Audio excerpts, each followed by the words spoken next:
Thank you for asking. I'd love to explain this. So I memorized my times tables all the way to 12, and me and my friend actually memorized 9s and 12s, so 9, 18, 27, 36, 45, 54, 63, 72, 81, 90, 99, 108. That was something that I memorized in 4th grade. Whenever we did like those math sheets that look like this and you're timed, I could finish them. I didn't do them in an order that was like left to right, and then the second row, I would start with 0 times anything, and I'd answer all the zeros down the chart. Then I'd go to 1s, and I'd go to 2s, and I'd go to 3s and 4s, and so forth and so on. I organized everything I do, even if it's already organized. When I was in 4th grade, I'd made my first F. I learned my multiplication tables, like all of the numbers, without understanding what multiplication was. I didn't understand that it's a faster way to add. I really did not understand that concept. What I knew was memory based, so that was a different part of my brain. That was a different function. We were in the computer lab and we're working on computers. I've talked about this in one of my really early YouTube videos. It's just like one problem at a time, 4 by 7.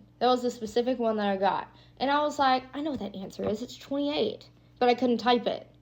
I could not type it. I could not process to get it from my brain to my fingers to type it into the computer and go on to the next question. I could not focus. I heard everything. So our teacher said, once you're done, we're going to count up how many assessments you did. Everyone gets 1 Skittle in a Dixie cup per assessment. I could not focus the entire time. We were in there for like an hour and a half. Everyone else had done like 40 assessments. I had 13 Skittles.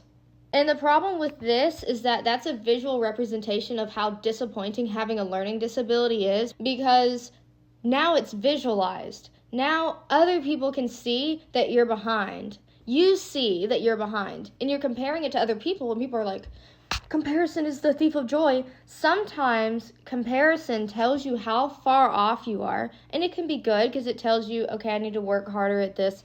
But when it comes to a learning disability, that is the way that your brain works. And the only thing that I can think of that you can improve on is with a circumvented method. Like, I knew 7 by 4, not because I understood that 4 sets of 7 would be the same as 7 sets of 4. I didn't understand that until I was much older. I memorized each number that I needed to know as a coping mechanism. But yeah, so that's my experience with having math dyslexia. I continued to make Fs from 4th grade on. Almost failed math in high school. I had to get a 504 plan done. And in college, I have failed every math course I've ever taken. Anyway, let me know if you have any other questions. I'll see you later.